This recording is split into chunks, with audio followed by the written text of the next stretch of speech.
সবাই কেমন আছো? আবারও একটা নতুন ব্লগ নিয়ে চলে এসেছি। কোথায় যাচ্ছি বলো তো? বলবো না। চলো তোমাদের সঙ্গে আজকে হাওড়া টু রক্সাল এক্সপ্রেসের ট্রেন জার্নি শেয়ার করব। তার সাথে সাথে তোমাদের সাথে শেয়ার করব আমি কোথায় যাচ্ছি। এখন বাজে রাত্রি 9টা। আমাদের শাটেল বুকিং, ওলা বুকিং করা হয়েছে। তো এখন যাব হাওড়া। 11টা থেকে, মনে হয় 11টা থেকে ট্রেন আছে। 11টার সময় ট্রেনে উঠবো। তো 2 ঘন্টা টাইম নিয়ে যেতেই হবে, রাস্তা জ্যাম থাকে। তো চলো তোমাদের সঙ্গে আজকে পুরো ট্রেন জার্নিটা শেয়ার করব। দুটো লাগেজ হয়েছে, দুটো লাগেজ এবার শ্রেয়াঙ্কের পাপা বইবে। গাড়ি এখনো আসেনি নাকি? সরে যা শ্রেয়াঙ্ক।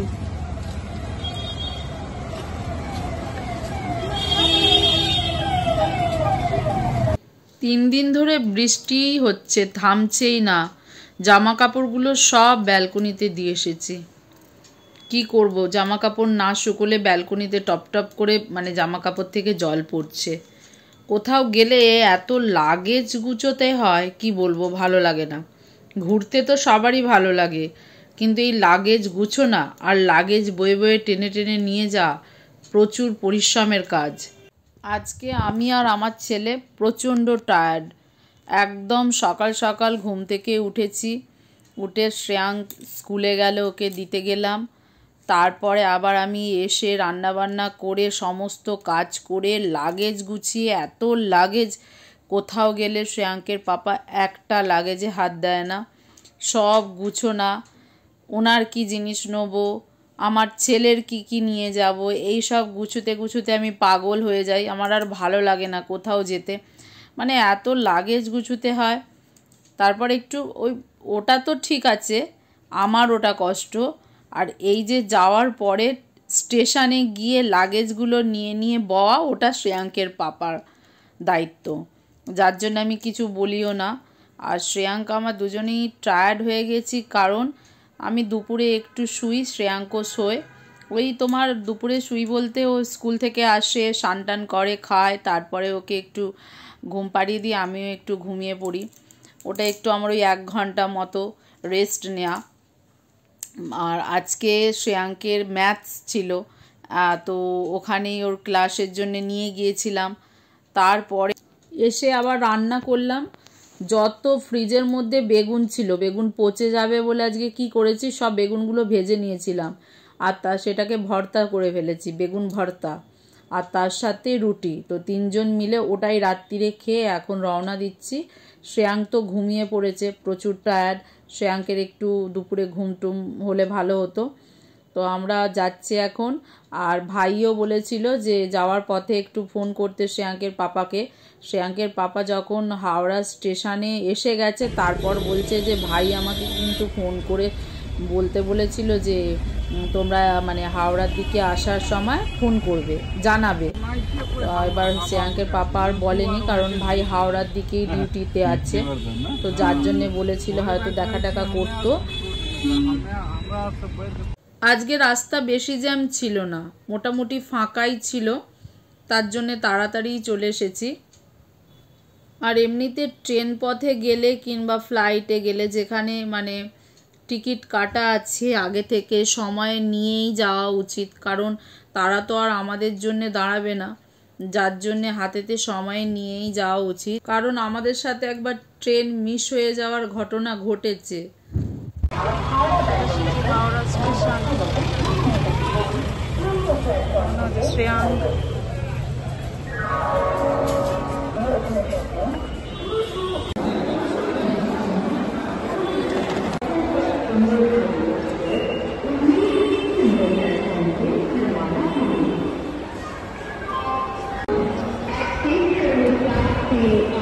রক্সাল এক্সপ্রেস ট্রেনে দিয়েছে 10। গাড়িটায় যাবো করে উঠছে, দেখো না।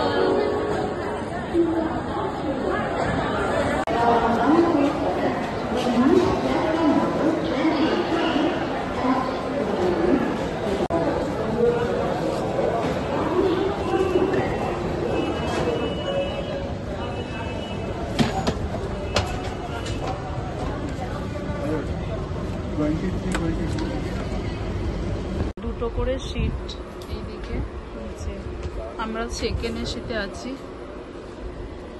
এটা পড়েছে আমাদের সিট। শ্রেয়াঙ্ক, শ্রেয়াঙ্ক ভালো পড়েছে তোর সিটটা? এটা আমার সিট পড়েছে। শ্রেয়াঙ্কের পাপা এখন ওইদিকে আছে।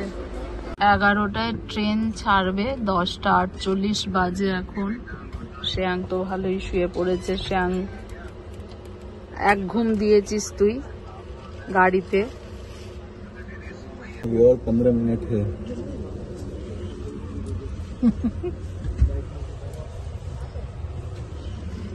তিনজন এখানে শুয়ে পড়ো। 3 लोग लेकिन इधर बैठ सकते हैं। কিন্তু গরম হচ্ছে প্রচুর। अभी तुरंत चढ़े। আমাদের সিট পড়েছে 23, 24। নিচে 23 আছে, সাইডের সিট 24, উপরে আমি সেটাই শোবো। আর শ্রেয়াঙ্কের পাপা গেছে অনেক দূরে। কত নাম্বার তোমার?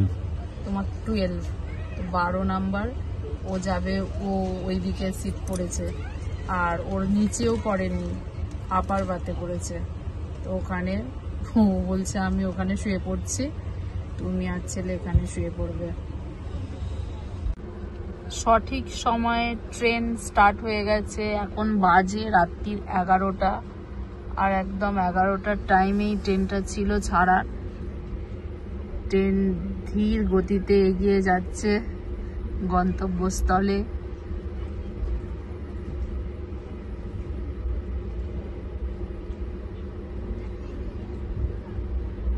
এবার আমরা শুয়েও পড়বো। বাজে তো 11টা, রাত্রির হয়েও গেছে। তো ট্রেন তো স্টার্ট হয়ে গেছে। এবার আমার ওখানে বিছানা উপরে করা আছে, শুয়ে পড়বো। শ্রেয়াঙ্ক শুয়ে পড়বে। তো পরে কথা বলছি কালকে। চলে এসেছি আমার সিটে, এবার শোবো। Good night. আজে এখন 8টা বেজে গেছে, সকাল হয়ে গেছে, উঠে পড়েছি। সকালবেলা দেখলাম ট্রেনেতে ব্রেকফাস্টের জন্য অনেক কিছুই উঠছিল। তো একটু লুচি আর একটু সবজি নিয়ে নিলাম, মানে তরকারি। দেখি কীরকম টেস্ট এখানে। ট্রেনের তো খাবার অতটা ভালো হয় না, তবে আমি ওই 10:30টায় নেমে যাব বলে আমি আর বাড়ি থেকে কিছু নিয়ে আসিনি খাবার। তো যার জন্যে সকালে তো ব্রেকফাস্ট করতে হবে, খিদেও লাগছে। তো খেয়ে আমি বলছি কেমন ছিল ব্রেকফাস্টটা। না, সকালের ব্রেকফাস্টের খাবারটা অতটা ভালো ছিল না। সবজিটা পুরো জল, আর একটুও টেস্ট নেই। আমরা এমনিই যদি তোমার লঙ্কা আর একটু সর্ষের তেল হলুদ দিয়ে রান্না করি নুন দিয়ে, তো এত সুন্দর সবজি হয় কি বলবো। সবজিটা একদম বেকার ছিল। আর লুচিটা খেতে পারা যাচ্ছিল না। 3-4টে লুচি ফেলে দিয়েছে। 5টা করে লুচি ছিল আর 50 টাকা করে দাম নিয়েছে। তো 100 টাকা আমাদের জলে গেল। তবে রাবড়ি উঠেছিল, আমি নিচ্ছিলাম না। শ্রেয়াঙ্কের পাপা বলল খেয়ে দেখো, খুব সুন্দর খেতে রাবড়ি। তো আমি 3জনের জন্য নিয়েছিলাম। দেখলাম ভালোই খেতে, একটু নারকেলও দেওয়া আছে। আমরা কলকাতার দিকে রাবড়ি এরকম নারকেল দেওয়া খাইনি, দুধের সাথে নারকেল দিয়ে করেছে। খুব ভালোই ছিল রাবড়িটা। জায়গাটার নাম সাঠা জগৎ। এখানে বেশি ভুট্টা চাষ হয়েছে দেখতে পাচ্ছি, পুরো ওইদিকে। আমরা হাওড়ায় উঠেছি, দারভাঙ্গায় নেমে পড়বো। ট্রেনটা হচ্ছে হাওড়া টু রাক্সাল এক্সপ্রেস। তো আমাদের টাইম আছে নাম্বার 10:30। ট্রেনটা ঠিক টাইমেই যাচ্ছে, একদম সঠিক সময়ে যাচ্ছে। দলসিং সরাই, क्या दलसिंह सराय। দলসিং সরাই, দলসিং সরাই এসেছি। এখন বাজে সকাল 8টা 38। স্টেশনটা কোথায়? ট্রেনটা থেমেছে বারোনি নাকি কোথায় কি জানি, ঠিক বুঝতে পারছি না। শ্রেয়াঙ্কি উঠছে। অনেক দিন পর যাচ্ছি আমার শ্বশুরবাড়ির গ্রামের দেশ, ওখানেই। সেই দেওরের বিয়েতে গিয়েছিলাম, তারপর এখন যাচ্ছি। শ্রেয়াঙ্কের পাপা বলল ব্যাঙ্গালোর চলে যাওয়ার আগে একবার ওরও যেতে ইচ্ছা করছিল, তাই সবাই মিলে যাচ্ছি। যার জন্যে আমি শাড়ি পরে এসেছি। তো কটনের শাড়ি পরেছিলাম, কোনো অসুবিধা হয়নি, কিন্তু ওই একটু আপার বাথটা আমি যে শুয়েছিলাম ওখানে উঠতে একটু ওই সিঁড়িতে অসুবিধা হয়, না হলে ঠিকই আছে। এখানে আবার ঘরগুলো কেমন, ভাইজাকে ঘর আলাদা, আবার এইদিকে এরকম ভাবে ঘর, প্লেন সব এরকম ঘর, কোনো ডিজাইন না। 9:44 বাজে, মনে হয় এটা কিষানপুরে এসেছি, কিষানপুর স্টেশন। চলো সেকেন্ড এসি সিটগুলো কেমন আমি শেয়ার করছি। বেশ ভালোই চওড়া আছে সেকেন্ড এসি, এইদিকে দুটো ওইদিকে দুটো, ওপর নিচে আপার লেয়ার বাথ আছে। তো আমাদের যেহেতু সাইডে পড়েছিল, সাইডেরটাও আমি দেখিয়ে দিচ্ছি, আগেও দেখিয়েছি। তো এখানে চার্জিং পয়েন্ট আছে, এখানে রিডিং লাইট আছে। আর যদি নিচে সিট পড়ে তাহলে তো দারুণ ব্যাপার, প্রাকৃতিক দৃশ্যগুলো জানালা দিয়ে দেখতে দেখতে যাওয়া যায়। এই ট্রেনের বাথরুম দুটো, একটা ইন্ডিয়ান একটা ওয়েস্টার্ন। তো এই সবে জাস্ট উঠেছি, এখনো পরিষ্কার করেনি, তবে মোটামুটি বাথরুমগুলো ঠিকই আছে। 11 ঘন্টা 30 মিনিটের ট্রেন জার্নি, আমার অভিজ্ঞতায় খুবই ভালো। রাত্রিরের ট্রেন, শুয়েছি, সকালে একটু উঠে ব্রেকফাস্ট করলাম, হয়ে গেল, এবং 10:30টায় নেমে পড়ছি, একদম পারফেক্ট টাইমেও নেমে পড়ছি। আর ব্যাঙ্গালোরে যখন আসা যাওয়া করেছিলাম, খুবই প্যাথেটিক এক্সপিরিয়েন্স। চলে এসেছি, কি এটা, দারভাঙ্গা স্টেশন। সব দেহঘরে যাচ্ছে নাকি?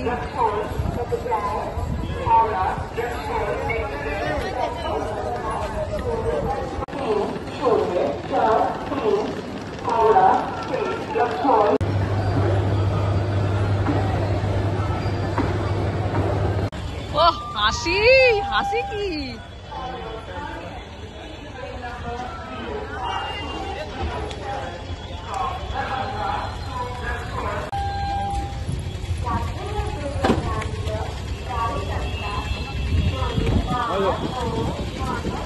চলো এই ট্রেন জার্নির ব্লগটা এখানেই শেষ করছি। ব্লগটা যদি ভালো লেগে থাকে তোমরা অবশ্যই লাইক, শেয়ার, কমেন্ট, সাবস্ক্রাইব করতে ভুলবে না। টাটা, বাই বাই, সবাই ভালো থাকবে।